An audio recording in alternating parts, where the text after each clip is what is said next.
Haleluya. Puji Tuhan. Bapak Ibu Saudara yang dikasihi Tuhan Yesus Kristus, kita bersyukur dan berterima kasih kepada Tuhan. Oleh karena kasih-Nya kita ada sebagaimana kita ada. Dan saat ini mari kita mau siapkan hati kita untuk kita menyembah Dia, untuk kita memuji Tuhan, kita beribadah kepada Tuhan. Mari kita sama-sama nyanyikan pujian, kasih setiamu yang kurasakan lebih tinggi dari langit biru. Wanita terlebih dahulu nyanyikan pujian ini. Haleluya. Kasih setiamu yang kurasakan lebih tinggi dari langit biru. Kebaikanmu yang telah kau nyatakan lebih dalam dari lautan. Kaum pria nyanyikan pujian ini. Haleluya. Telah ku terima, selalu membuatku terpesona. Apa yang tak pernah kupikirkan, itu yang kau sediakan. Kita sama-sama nyanyikan pujian ini. Siapakah aku ini Tuhan, jadi biji matamu. Haleluya. Terima kasih Yesus. Jadi biji matamu. Dengan apa akan ku balas Tuhan selain puji dan sembahan? Siapakah aku ini Tuhan, jadi biji matamu. Dengan apa akan ku balas Tuhan selain puji dan sembah Kau? Dengan apa akan ku balas setiap kebaikan Tuhan? Haleluya. Selain kita menyembah Dia, selain kita memuji Dia, selain puji dan sembah Kau. Haleluya. Terima kasih Yesus. Haleluya Tuhan. Bapa kami di dalam kerajaan surga yang kami kenal dalam nama Tuhan Yesus Kristus, kami bersyukur kepada Engkau Tuhan untuk semua kebaikan Tuhan yang masih terus kami rasakan sampai saat ini.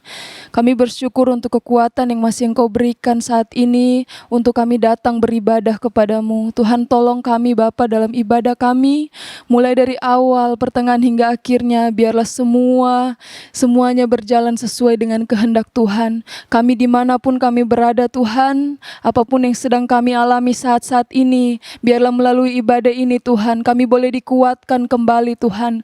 Biarlah selalu Engkau boleh menyenangkan hati kami Tuhan, dan kami senantiasa boleh menyenangkan hati-Mu. Terima kasih Tuhan Yesus, urapi kami semua, kami hidup dalam pengurapan yang daripada Tuhan. Terima kasih Bapa, kami sudah berdoa dalam nama Tuhan Yesus Kristus. Haleluya. Amin. Puji Tuhan. Kemenangan yang Tuhan beri dalam kehidupan kita, itu yang membuat kita bersuka cita, itu yang membuat kita dapat beribadah kepada Tuhan. Mari kita mau menyembah Tuhan, kita senangkan hati Tuhan. Bila ku pandang ini dunia, bikin hatiku selalu gelisah, tetapi mari kita mau ingat sabda Yesus, bikin hatiku bersuka. Haleluya. Bikin hatiku selalu gelisah, tapi ku ingat sabda Yesus, bikin hatiku selalu bersuka. Bila ku pandang ini dunia, bikin hatiku selalu gelisah, tapi ku ingat sabda Yesus, bikin hatiku selalu bersuka. Haleluya. Bila ku pandang ini dunia, bikin hatiku selalu gelisah, tapi ku ingat sabda Yesus, bikin hatiku selalu bersuka. Ada glory dalam jiwaku.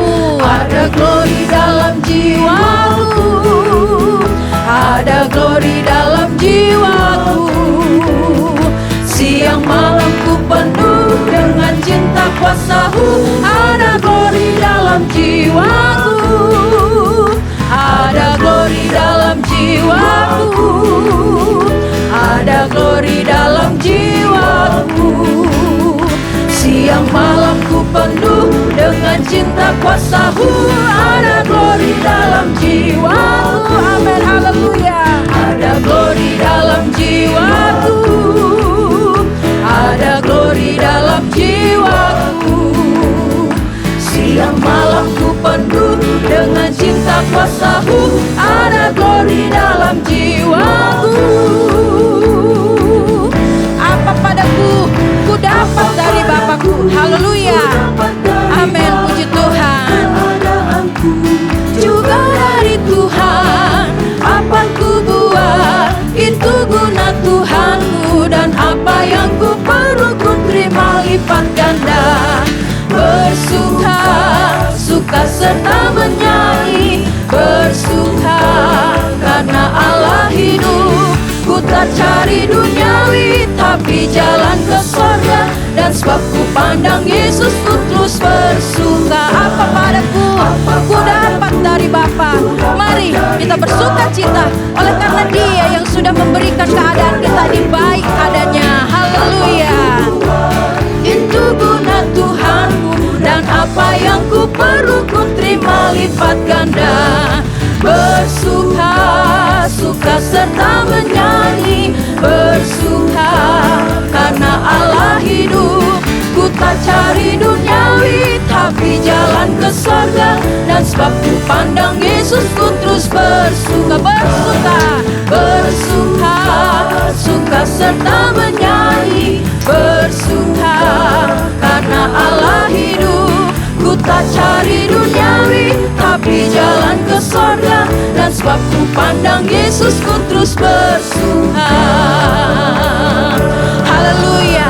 Oleh karena kita pandang Yesus, maka kita bisa bersuka cita. Haleluya.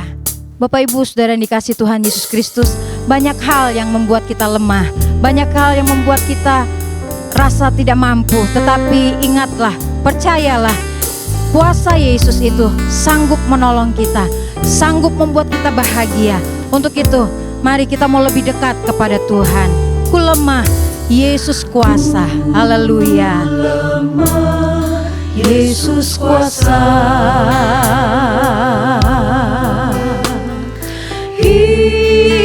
Hindarkan dari dosa, dan ku berbahagia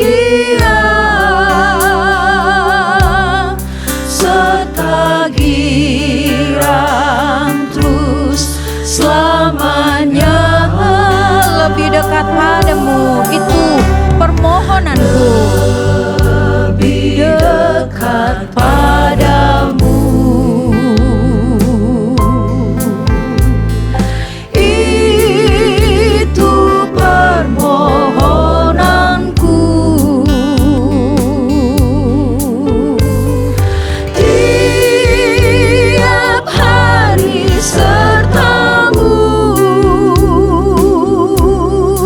oh Tuhan, tolong padaku. Dalam dunia penuh susah, hidupku jadi payah, tapi Yesus penuh cinta. Amin, amin. Tolongku dari bahaya. Lebih dekat padamu, itu permohonanku. Biarlah ini menjadi doa kita dari hari ke hari. Kita mau lebih dekat kepada Tuhan. Apapun yang terjadi, mari lebih dekat kepada Tuhan. Haleluya. Puji Tuhan.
Yesus menolong kita semua. Haleluya.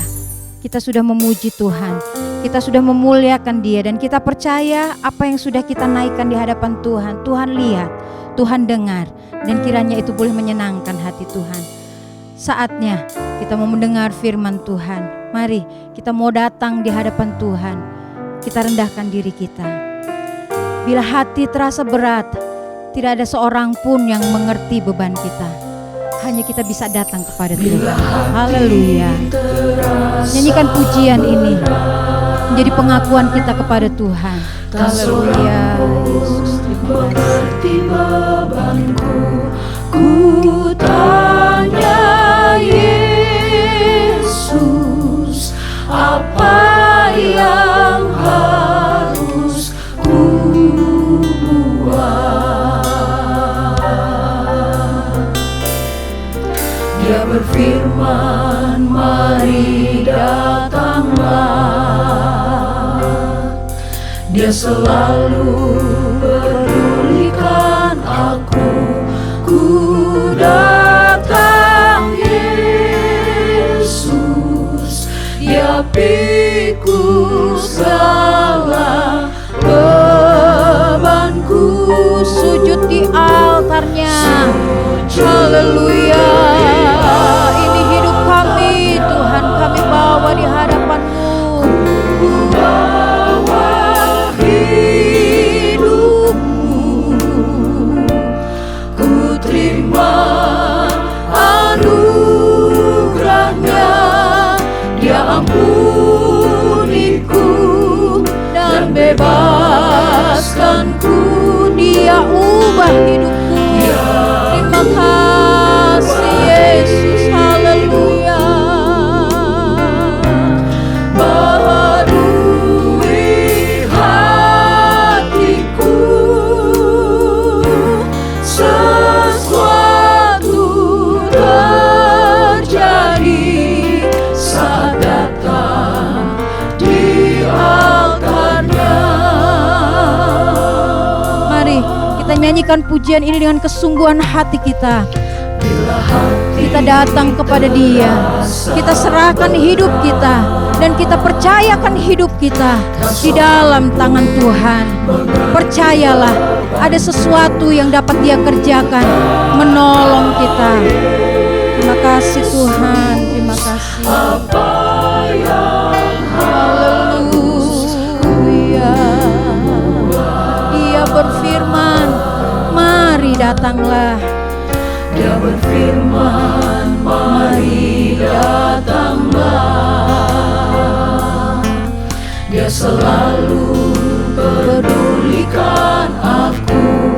Ku datang Yesus, Dia pikul segala bebanku. Sujud di altarnya, kita bawa hidup kita di hadapan Tuhan, dan kita serahkan hidup kita, percayakan hidup kita kepadanya. Haleluya, haleluya, haleluya. Ku terima anugerahnya.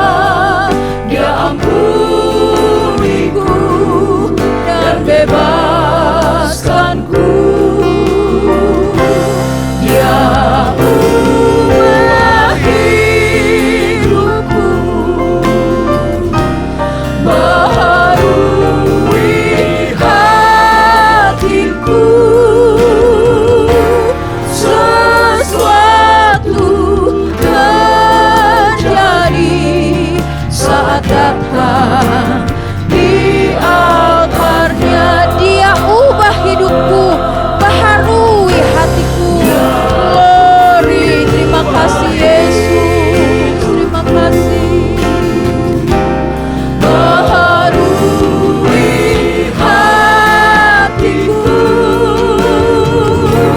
sesuatu terjadi saat datang di altarnya.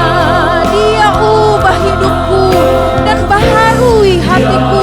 Ada sesuatu yang terjadi, Dia tolong kita. Amin, haleluya.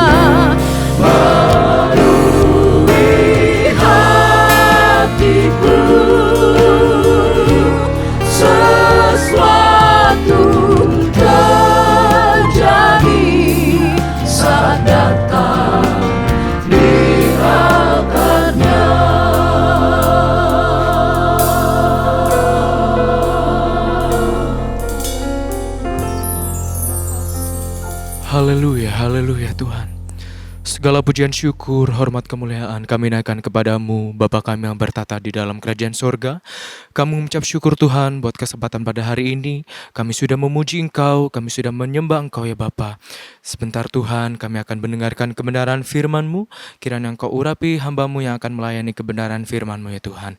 Bahkan sidang jemaat Tuhan yang ada Tuhan, kiranya Engkau berikan kepada mereka telinga seorang murid dan hati seorang hamba yang mau mendengar, yang mau menerima kebenaran firman-Mu. Terlebih lagi mereka yang mau melakukan kebenaran firman-Mu ya Bapa.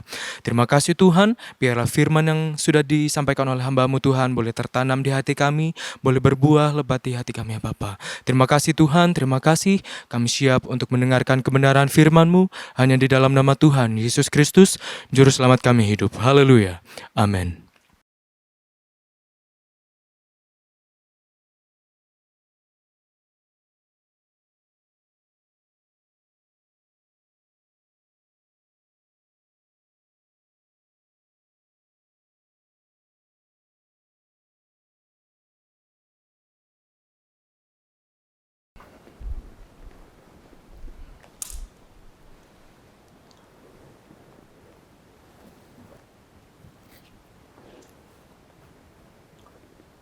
Puji Tuhan, kalau saat ini lagi kita boleh beribadah kepada Tuhan dan masih boleh juga kita mendengar firman Tuhan.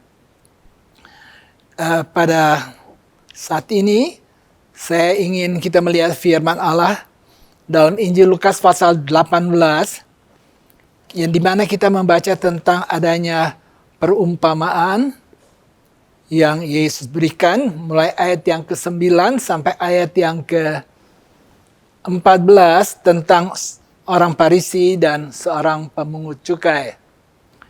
Dan kalau kita melihat dalam ayat-ayat ini memang bahwa dari kitab Injil Lukas menggambarkan Yesus sebagai manusia.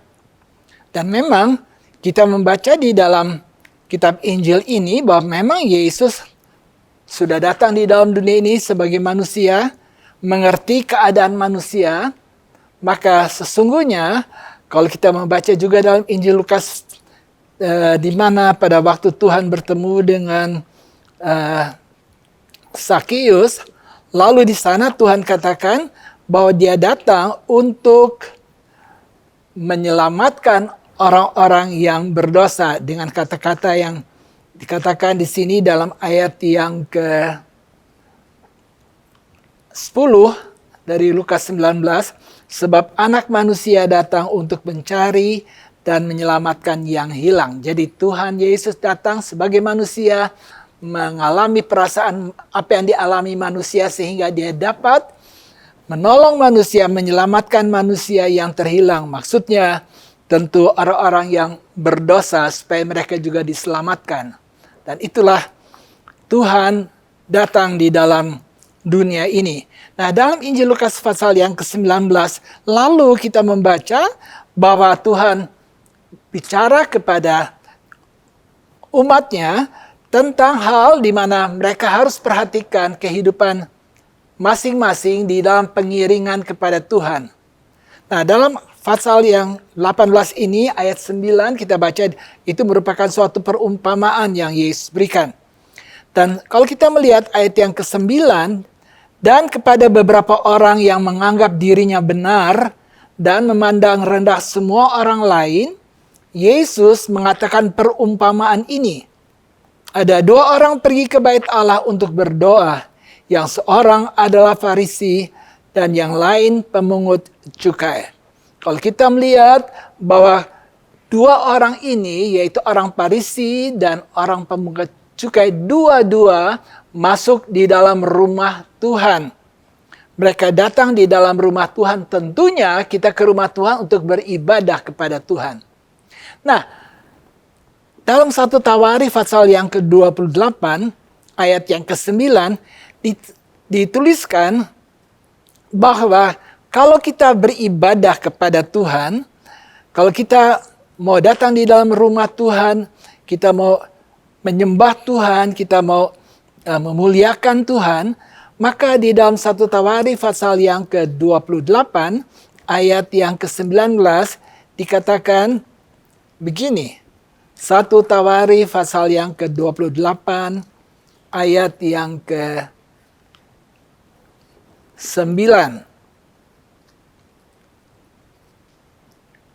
Dikatakan begini. Dan engkau anakku Salomo, kenalah Allahnya ayahmu dan beribadah kepadanya dengan segenap, dengan tulus ikhlas, dan dengan rela hati. Sebab Tuhan menyelidiki segala hati dan mengerti segala niat dan cita-cita. Jika engkau mencari Dia, maka Ia berkenan ditemui olehmu. Tapi jika engkau meninggalkan Dia, maka Ia akan membuang engkau untuk selamanya. Kita melihat di sini pesan, kalau tadi di atas pasal ini, di perikopnya berkata bahwa inilah pesan dari Daud ayah kepada Salomo yang akan kemudian menjadi seorang raja. Dan kita melihat di sini dia tuliskan kalau beribadah kepada Allahnya-mu, maka harus tulus ikhlas dengan rela hati. Karena Dia bisa menyelidiki hati. Jadi kita melihat ibadah itu harus diperhatikan. Kita tidak hanya begitu saja datang dalam rumah Tuhan, lalu mengikuti ibadah, tetapi bagaimana caranya kita beribadah. Jelas di sini dikatakan bahwa dia beribadah dengan tulus ikhlas. Maksudnya dalam bahasa lain dikatakan dengan hati yang tidak mempunyai cacat, tidak berdosa. Dan dikatakan rela hati dengan kerinduan, keinginan dari hati yang sungguh rela mau datang beribadah kepada Tuhan. Karena apa? Dikatakan bahwa waktu kita ibadah, Allah menyelidiki hati dan pikiran, dan Dia mengerti segala pikiran kita. Jadi kita harus perhatikan bahwa ini yang Tuhan tuntut dalam ibadah kita kepada Tuhan. Karena sementara kita beribadah, Dia melihat sampai ke dalam hati kita. Lalu kita membaca tadi, adanya orang Farisi dan orang pemungut cukai. Nah, mereka bersama-sama, mereka beribadah kepada Tuhan. Tetapi kita akan melihat sebentar bagaimana mereka di hadapan Allah pada waktu mereka beribadah. Ayat yang ke-11. Orang Farisi itu berdiri dan berdoa dalam hatinya begini. Ya Allah, aku mengucap syukur kepadamu, karena aku tidak sama seperti semua orang lain. Bukan perampok, bukan orang lalim, bukan pezinah, bukan juga seperti pemungut cukai ini. Aku berpuasa 2 kali seminggu. Aku memberikan 1/10 dari segala penghasilanku. Ini pernyataan daripada orang Farisi pada waktu dia ada di dalam rumah Tuhan. Dikatakan aku tidak sama dengan orang lain. Kalau kita mulai tadi ayatnya, Tuhan bicara kepada orang-orang yang menganggap dirinya benar. Dan inilah orang Farisi itu rupanya. Dia kata aku tidak sama seperti yang lain. Dia anggap dia itu yang lain daripada yang lain, yang lebih baik, yang lebih benar. Inilah dia. Lalu dikatakan bahwa bukan orang lalim dan seterusnya. Lalu dia katakan bahwa aku tidak sama seperti semua orang lain. Bukan perampok, bukan orang lain, bukan pezinah, bukan juga seperti pemungut cukai ini. Jadi dia katakan aku tidak sama. Jadi anggap dirinya benar. Lalu dia mulai lihat kepada si pemungut cukai yang juga ada bersama-sama. Di sini kita lihat bahwa dia merendahkan orang lain. Dan bukankah tadi juga dalam permulaan Tuhan melihat memandang rendah semua orang lain. Nah, inilah keadaan daripada orang Farisi itu pada waktu dia masuk di dalam rumah Tuhan untuk beribadah kepada Tuhan. Bukankah ini satu sikap yang memang disinilah Tuhan ingin mengajar orang Farisi ini. Karena inilah keadaannya. Suka menganggap dirinya lebih dari yang lain dan orang lain itu akan direndahkan. Dan tentunya itu sesuatu yang tidak berkenan kepada Tuhan. Nah, saya ingin kita juga melihat bagaimana dia memang menyombongkan diri ayat 14. Aku berkata kepadamu, orang ini pulang ke rumahnya. Karena itu kita lihat Tuhan bicara kepada pemungut cukai. Orang ini pulang sesungguhnya sebagai orang yang dibenarkan Allah. Dan orang lain itu tidak. Orang lain itu siapa? Selain pemungut cukai, yaitu orang Farisi. Dan dia tidak dibenarkan. Mengapa? Sikapnya waktu dia datang di dalam rumah Tuhan, dia sedang menunjukkan kebanggaannya atas dirinya, yaitu kesombongan ada padanya, meninggikan diri. Dan kita tahu semua tentunya bahwa hal ini tidak berkenan kepada Tuhan. Nah, bicara tentang orang Farisi, kalau kita lihat yang kita bisa membaca sangat baiknya buat saya merasakan melihat dalam Injil Matius pasal 23, di mana Tuhan mengecam baik ahli Taurat yang mengenal Taurat, tapi juga orang Farisi ini betul-betul dikecam oleh Tuhan atas perilaku kehidupan mereka. Tadi kita lihat dia membanggakan diri, tapi lihat di dalam ayat-ayat ini kalau Tuhan berbicara kepadanya, maka ada satu hal yang menarik mulai dari ayat yang ke-13. Celakalah kamu hai ahli Taurat dan orang Farisi, hai kamu orang-orang munafik. Pertama, dilihat Tuhan orang Farisi itu adalah orang yang munafik. Munafik berarti, saya lihat ya, di dalam bahasa aslinya, adalah seorang pemain drama. Nah, saudara tahu orang yang main drama, kalau dia mulai tampil di atas panggung sebagai seorang pemain, bisa jadi bagaimana dia menampilkan permainan yang baik, tetapi belum tentu di rumahnya dia ada dalam keadaan begini. Sebisa-bisa di luar dia kelihatan baik, di rumahnya tidak. Itulah pemain drama. Ya, jadi kita lihat keadaan munafik ini ada pada orang Farisi, orang yang pura-pura.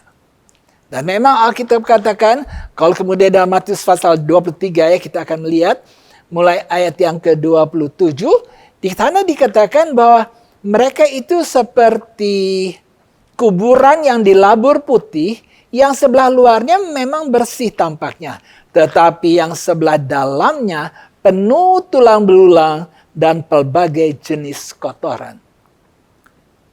Digambarkan kemunafikan mereka, inilah dia. Kalau dari luarnya bagus, putih, bersih, tetapi di dalam kotor, dalamnya najis. Itulah keadaan dari satu kubur. Dan digambarkan orang-orang Farisi ini seperti orang-orang dalam kemunafikan mereka. Kelihatannya bagus. Tetapi sebenarnya di dalam mereka keadaan kotor. Dan kita tahu tentunya hal ini Tuhan tidak inginkan dari hidup kita sebagai umat Tuhan. Kalau Tuhan sudah menyelamatkan kita, Tuhan kemudian menyucikan kita, Dia mau menyucikan kita dari dalam dan juga keluar. Harus sama. Tetapi inilah yang terjadi, munafik bisa dari luarnya kelihatan bagus, kelihatan indah, kelihatan manis, tetapi di dalamnya penuh dengan kejahatan, hidup yang penuh kenajisan, dan segala dosa yang dapat dibuatnya. Ini keadaan daripada seorang Farisi. Ada lagi ayat yang ke-5 sampai yang ke-7. Semua pekerjaan yang mereka lakukan hanya dimaksud supaya dilihat orang. Mereka memakai tali sembayang yang lebar, jubah yang panjang. Mereka suka duduk di tempat terhormat dalam perjamuan dan di tempat terdepan di rumah ibadah. Mereka suka menerima penghormatan di pasar dan suka dipanggil rabi. Waduh. Orang-orang yang tadi kita, orang yang anggap dirinya benar itu tadi, mereka itu sombong. Ingin dikatakan di sini apa yang dia buat ini, dia ingin supaya kemudian mereka dilihat orang, lalu orang memberikan penghormatan, dipuji. Nah, kita semua mengerti sebagai umat Tuhan, ini bukan adalah hidup daripada Yesus. Yesus juga, dia berkata bahwa dia datang bukan untuk dilayani. Lalu orang melayani dia, muji dia, tapi dia kata aku datang untuk melayani. Jadi seorang hamba. Dan ini harus kita perhatikan dalam ibadah kita kepada Tuhan. Bahwa jangan sampai kita beribadah, kita lakukan apa juga bagi Tuhan dalam gereja, lalu kita mulai harap ada orang yang nanti akan memuji kita. Sehingga kita rasanya dihormati. Segala puji hormat kita berikan kepada Tuhan, saudara. Dalam saudara lakukan apapun di dalam rumah Tuhan, ingat, kita bukan mencari pujian. Bahkan Galatia kalau tidak salah, di sana Paulus katakan bahwa sebagai hamba Kristus, dia tidak cari kehormatan manusia. Dan memang demikianlah harusnya kita di dalam Tuhan. Lalu kemudian lagi ayat yang ke-23. Saya tidak ambil semua gitu, karena nanti tentu memakan waktu. Ayat 23. Celakalah kamu, hai ahli Taurat dan orang Farisi, hai kamu orang munafik, sebab 1/10 dari selasih adas manis dan jintan kamu bayar. Tetapi yang terpenting dalam hukum Taurat kamu abaikan, yaitu keadilan, belas kasihan, kesetiaan. Yang satu harus dilakukan dan yang lain jangan diabaikan. Nah, inilah keadaan mereka. Demikianlah keadaan daripada orang-orang Farisi ini. Ya, mereka lakukan. Kita baca di sini bahwa mereka adakan persepuluhan, mereka bayar persepuluhan. Baik-baik. Tetapi kemudian dalam soal untuk keadilan, belas kasihan, dan kesetiaan itu tidak ada pada mereka. Dan kita lihat memang karena saya katakan tadi orang-orang ini tadi dikatakan adalah orang-orang yang memang maunya dipuji, dimuliakan. Ya, jadi apa yang dia buat itu dia buat yang bisa orang lihat dan memuji.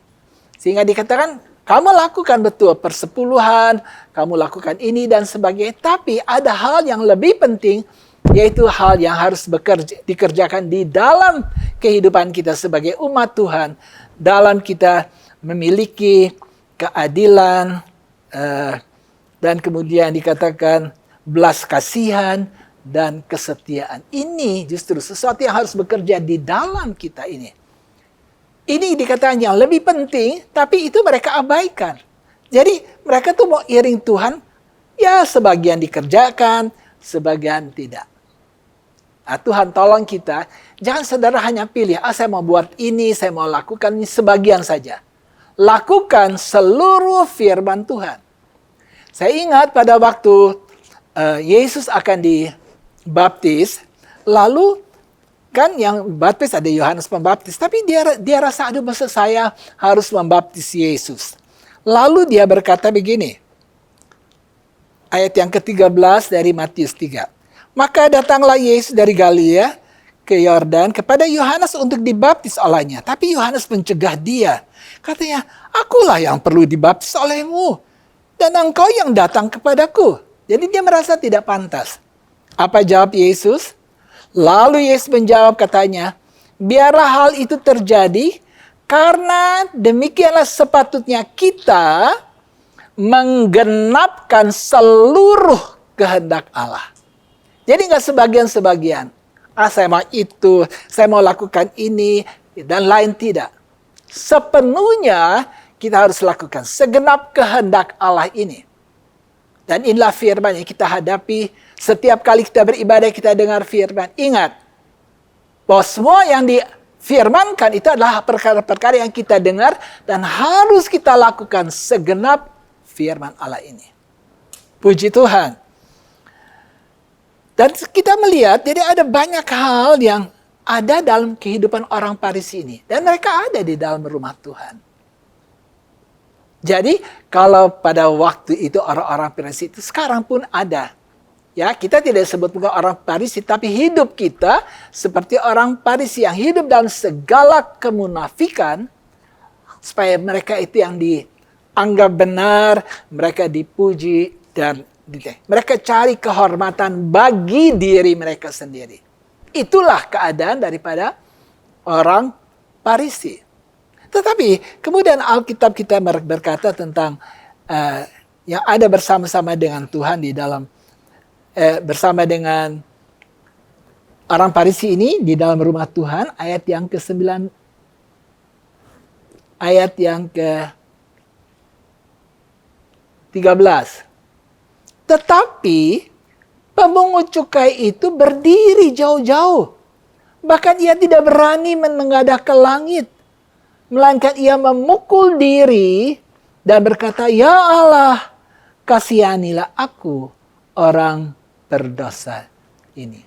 Adalah seorang pemungut cukai masuk. Tapi begitu dia masuk, Alkitab berkata dia berdiri dari jauh. Dia berdiri dari jauh. Mengapa kita lihat di sini bahwa dia menunjukkan kerendahan diri. Ya. Jadi rupanya dari jauh, mungkin berarti mungkin si Farisi ada depan gitu ya, dia di belakang. Menunjukkan kerendahan dirinya. Lalu dikatakan dia tidak berani menengadah ke atas. Menengadah ke apa maksudnya? Seolah ke atas itu dia menghadap Allah kan. Biasanya kita kalau tunjuk Allah di atas gitu ya. Tapi dia nggak berani menengadah ke atas. Merasa bahwa dirinya adalah seorang yang berdosa. Seorang yang bersalah di hadapan Tuhan.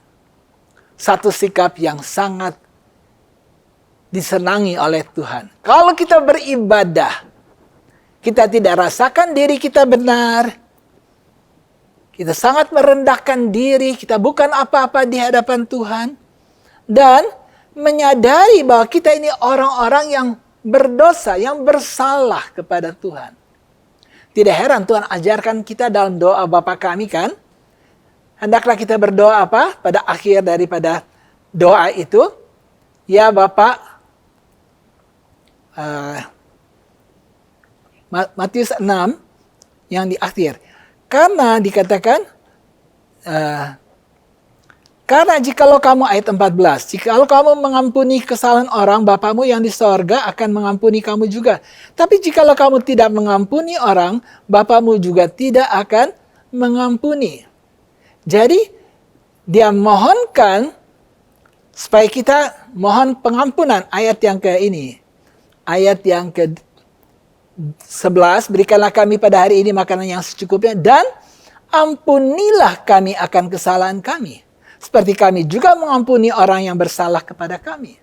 Jadi, doa yang Tuhan ajarkan, ingat, lihat diri. Kalau kita ada kesalahan, kita berdoa, Tuhan ampuni saya. Inilah keadaan seorang yang tahu merendahkan diri di hadapan Allah. Pertama tadi kita lihat bahwa dia merasa diri bersalah, dia mengaku. Lalu kemudian kita lihat, ya Allah, dikatakan tadi di dalam Lukas pasal yang ke-18.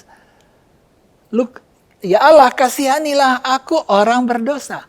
Dia sadari dia orang berdosa dan dia mengaku dosa di hadapan Allah. Dia mohon pengampunan dari Allah. Dan itulah yang kita juga harus lakukan dalam ibadah kita. Bukan saja kita sadari kita orang berdosa lalu tinggal diam. Tetapi kita bilang, Tuhan ampunilah saya. Ampunilah, mengaku bahwa kita perlu pengampunan daripada Allah. Dan memang kalau saja kita mau berseru kepadanya, kalau kita minta ampun kepadanya, Tuhan selalu ada untuk mendengar dan mengampuni segala dosa kita. Dan kita harus meyakinkan hal itu. Karena itu Tuhan ajarkan, bukan? Ya, jadi kita tahu bahwa pengampunan itu sangat perlu untuk kita tetap berjalan di dalam perkenanan Allah itu. Nah, Akibatnya kalau kita membaca tadi, orang ini pulang ke rumahnya sebagai orang yang dibenarkan, ayat 14. Lalu Tuhan berbicara. Melihat orang Farisi tadi dengan perkataan-perkataannya, pemungut cukai ini juga berkata-kata, lalu pada akhirnya saya katakan, lalu Tuhan melihat, lalu Tuhan katakan, tidak ditulis siapa Tuhan tanya, siapa yang benar gitu ya, tidak. Tapi Tuhan langsung berkata, orang ini pulang dibenarkan, yang satu itu tidak. Jadi orang yang mengaku dosa, yang merasa dirinya tidak benar di hadapan Tuhan dan minta pengampunan daripada Tuhan, tentu dia akan diampuni oleh Tuhan. Maka kita tahu bahwa dia dibenarkan. Dibenarkan sini maksudnya dia dibenarkan untuk kemudian mendapatkan hidup yang kekal. Sedangkan kalau kita tidak mengaku dosa kita di hadapan Tuhan, seperti orang Farisi ini, dia anggap dirinya benar, dia anggap dirinya itu orang yang tidak mempunyai kesalahan, bahkan diampuni. Maka kemudian dalam Matius pasal yang 23, kita baca bahwa bagi orang-orang Farisi ini, Tuhan sudah ingatkan mereka. Dalam Matius pasal yang ke-23, dia katakan bahwa manusia itu Matius pasal yang ke-23 ayat yang ke-33. Matius 23 ayat yang ke-33.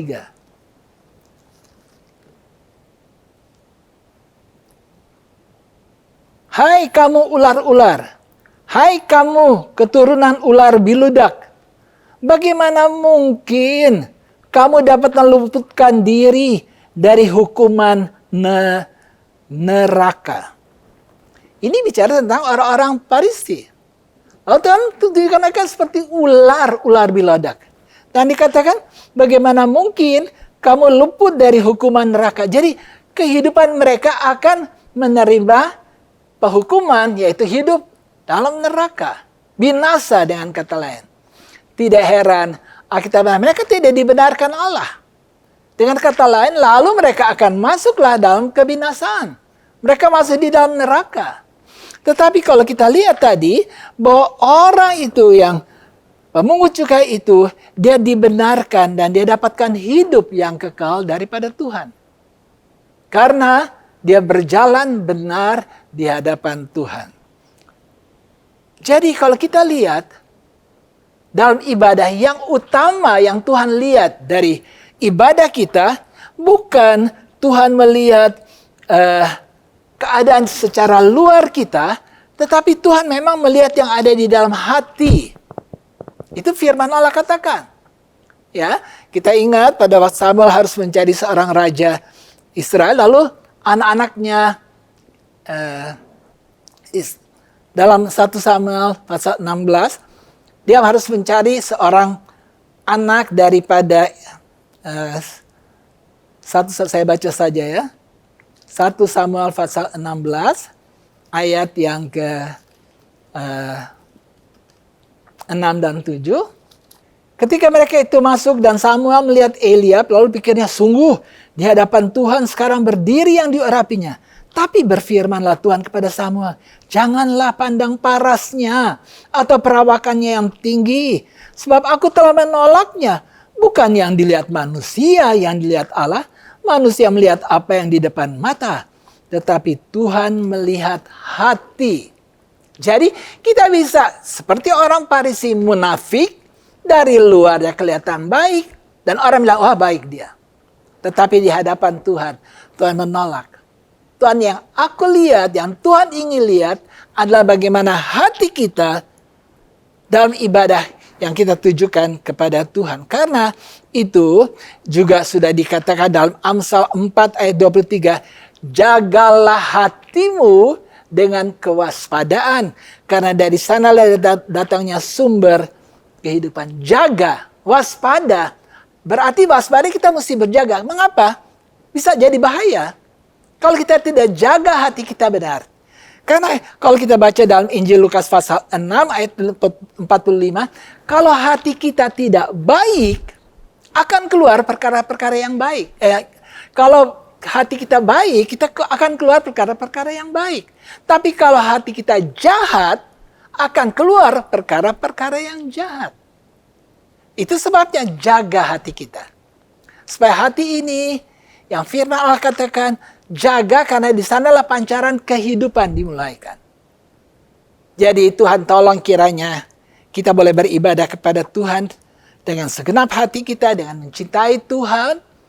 Dan ingat, yang Tuhan lihat bagaimana di dalam kita, hati kita, adakah kita benar, mempunyai satu motivasi yang benar, sikap yang benar menurut firman Allah. Maka saya percaya kita juga dibenarkan oleh Allah. Puji Tuhan. Kita akan bersama-sama menaikkan pujian kepada Tuhan sesudah kita dengar firman Tuhan. Bahwa sesungguhnya kita mempunyai Allah yang sudah selamatkan kita. Dan Allah yang ingin kita tetap menyembah Dia. Tetapi kita tahu juga bagaimana kita harus menyembah Tuhan. Yaitu dengan segenap hati kita mencintai dan menyembah kepada Tuhan. Oleh anugerah Kau selamat sebab iman, bukan sebab perbuatan, hanya karunia Allah, bukan sebab perbuatan. Jangan megahkan diri, oleh anugerah Kau selamat. Oleh anugerah Kau selamat sebab iman, bukan sebab perbuatan, hanya karunia Allah, bukan sebab perbuatan.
oleh kemurahan-Mu Tuhan,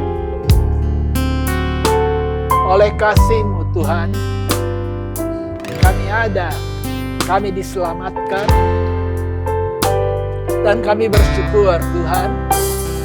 Tidak ada sesuatu yang kami dapat megahkan dalam diri kami. Tidak ada sesuatu yang kami bisa Tuhan anggap bahwa itulah hal yang kami dapat lakukan supaya kami terima segala kemurahan dan kasih-Mu. Tidak ada sesuatu dari hidup kami. Haleluya. Engkaulah Allah yang baik. Kami ada di dalam Engkau Tuhan. Kami menyadari semua karena kemurahan-Mu yang Engkau tuntut dari hidup kami. Kalau Engkau sudah selamatkan kami, kami menjadi umat yang tahu beribadah dengan hati yang benar di hadapan Engkau, dan keadaan yang berkenan kepadamu Tuhan. Dan tolonglah kami ya Yesus, supaya kami benar memperkenankan hati Tuhan dalam ibadah kami, sehingga kami juga diperkenan oleh Tuhan. Kami percaya Tuhan, Engkau Allah yang maha besar, yang mengerti setiap keadaan kami. Tolonglah kami. Kami tahu karena Engkau, kami sebenarnya Tuhan tidak dapat menerima kebaikan Tuhan. Tetapi karena anugerah dan anugerah-Mu saja Tuhan, kami ada. Sebab itu kami mau belajar selalu mengagungkan Engkau dan melihat hidup kami. Supaya kalau ada perkara-perkara yang tidak benar, ampunilah kami dari segala kesalahan kami, supaya kami selalu layak dan berkenan kepada-Mu. Haleluya, haleluya Yesus. Engkau baik, haleluya.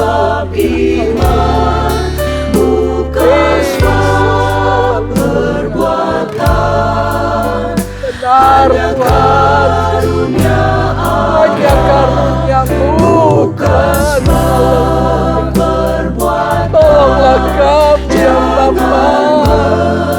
Kami ingin Tuhan, kami dibenarkan oleh Engkau di akhir hidup kami sebagai orang-orang yang beribadah kepada-Mu Tuhan. Haleluya Tuhan. Haleluya. Terima kasih buat Golgota hidupku berubah. Haleluya. Haleluya. Terima kasih buat Golgotaku bebas. Hatiku penuh syukur yang tak terkata. Terima kasih buat Golgotaku selamanya.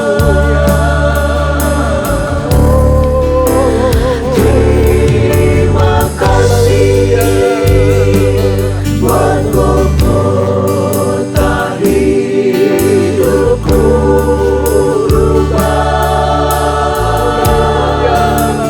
Terima kasih Buat Golgotaku bebas.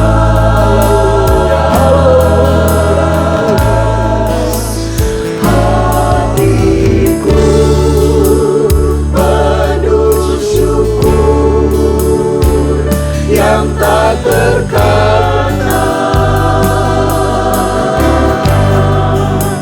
Terima kasih buat Golgotaku selamanya.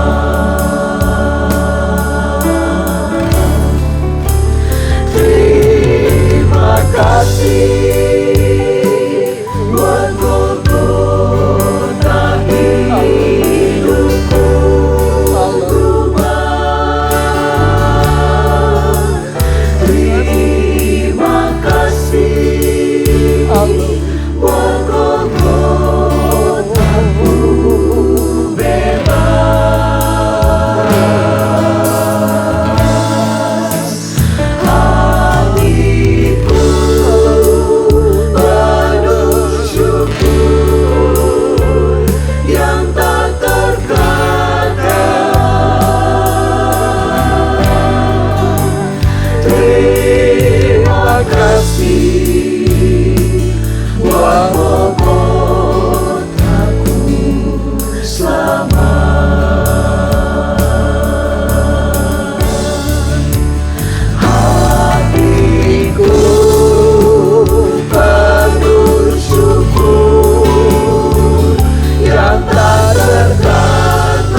patutlah Tuhan, patutlah kami naikkan puji hormat bagi-Mu. Karena Engkau begitu baik dalam hidup kami. Siapa kami ini yang boleh menerima kemurahan daripada Tuhan?